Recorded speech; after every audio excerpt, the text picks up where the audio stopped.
तयारी एकदमै राम्रो छ। तयारीका साथसाथै यहाँ तपाईले सबैजना देख्नुहुन्छ पार्टीका शुभचिन्तक चितवनवासीहरू सबैजना यहाँ उपस्थित हुनुहुन्छ। यो मोमेन्टमा चाहिँ हामीले चाहिँ यो पार्टीको जीवनमा सबभन्दा महत्त्वपूर्ण क्षणको रूपमा लिएका छौँ। यसले यो महाधिवेशनले पार्टीलाई रिफर्म गर्ने, सुदृढ गर्ने, अझ सशक्त बनाउने हिसाबले हेरिरहेका छौँ।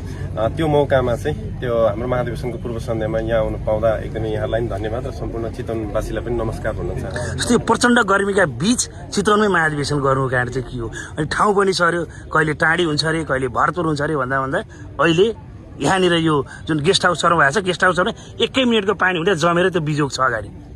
यसलाई यसरी बुझ्नुपर्छ, पार्टीको जन्म भएको ठाउँ, अब एउटा आन्दोलनबाट यो पार्टी भयो, यो हाम्रो उद्गम भूमि पनि हो, हाम्रो सुरुवातै यहाँबाट भयो। त्यही भएर हाम्रो पहिलो ठुलो उत्सव चाडपर्व चाहिँ महाधिवेशन हो, त्यो चाहिँ चितवनमै हुनुपर्छ भन्ने हाम्रो पहिलाको बुझाइ र अब यो पहिलो महाधिवेशन गर्दै गर्दा चाहिँ हामीले चितवन छनौट गरौँ। अब यो सबै विषयवस्तु हेरेर कुन स्थान उपयुक्त हुन्छ भन्ने हिसाबले चाहिँ हामीले पछिल्लो निर्णय लिएर चाहिँ यो गेस्ट हाउस चौकमा चाहिँ आयोजना गरिरहेछौँ। जस्तो हिजो 2-4 जना हुँदै आज हजारौं लाखौंसम्म र पहिलो पार्टी बनेको रासपा र यो महाधिवेशन तपाईले यहाँ गरिरहँदा नजिकै सिटिएल छ, सिटिएल गिजाइरहेको छ त, ठेकेदारले काम गरेको छैन, अलपत्र बनाएको छ हैन। यो विषय चाहिँ तपाईहरुले नहेरिकिन बहुमत आएको बेला नि त्यो विषयलाई चाहिँ किन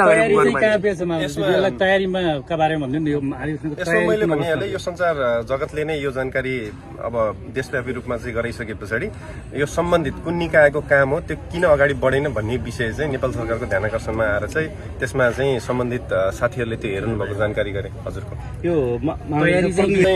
प्रतिनिधिको लागि उपसमिति छ, उपसमितिले आज बेलुकासम्ममा चाहिँ प्रतिनिधिको काम टुङ्गाइसके पछाडि भोलि बस्ने केन्द्रीय समितिले चाहिँ त्यसलाई अनुमोदन गर्छ। 3000 भन्दा धेरै प्रतिनिधिहरू चाहिँ चितवन आउनुहुनेछ र उहाँहरू चाहिँ भोलि बेलुकासम्ममा आइपुग्नुहुन्छ भन्ने हाम्रो अपेक्षा हो। उद्घाटन कसरी गरिरहेछ? त्यो बैठक भोलि बस्छ चितवनमा हैन? चितवनमा चाहिँ केन्द्रीय समितिको बैठक बस्छ। उद्घाटन कसरी गरिन्छ, के छ सेड्युल, के तयारीहरू कसरी गरिरहनु? हजुर, उद्घाटन चाहिँ तपाईको विशेष गरेर हाम्रा मुख्य 2 नेताहरू आदरणीय सभापतिज्यू र वरिष्ठ नेता तथा सम्माननीय प्रधानमन्त्रीज्यूले चाहिँ घण्टी बजाएर चाहिँ हाम्रो महाधिवेशनको चाहिँ उद्घाटन गर्नुहुनेछ। प्रधानमन्त्रीज्यू ती दिन मात्र बस्नुहुन्छ कि पुरै महाधिवेशनभरि बस्नुहुन्छ? उहाँ चाहिँ हाम्रो जति पनि आधिकारिक कार्यक्रम छ, आधिकारिक कार्यक्रममा चाहिँ उपस्थित हुनुपर्ने ठाउँमा चाहिँ समय मिलाएर चाहिँ आउने उहाँको तयारी छ। सुरुमा उद्घाटनको दिन आएर उहाँ फर्किनुहुन्छ? हजुर, उहाँ त्यो दिन त्यस पछाडि बन्द सत्रसम्म बस्नुहुन्छ। निर्वाचन हुन्छ कि? आज जुन हाम्रो पार्टीले जुन देशैभरिबाट जुन जनताको माया पाएर चाहिँ 2/3 नजिक चाहिँ सिट हामीले हासिल गरेका छौँ र यो सबैजना एकै ठाउँमा आएर मात्र सम्भव भएको हो। त्यही भएर सबैजना चाहिँ यो महाधिवेशनबाट पनि भोलि सम्मानित रूपमा चाहिँ आउने वातावरण बनाउनको लागि चाहिँ हामी अहोरात्र खटिरहेका छौँ र सकेसम्म चाहिँ सहमतिकै वातावरणको लागि नै सबै प्रयासहरू भइरहेको छ।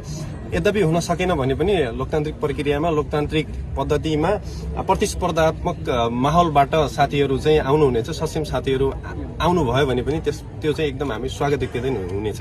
मिलेसम्म सर्वसम्मत नत्र निर्वाचन, यही भन्नु खोज्नुभयो? एकदमै प्रयास जारी रहनेछ। तपाईँ महामन्त्रीमा दोहोरिँदै?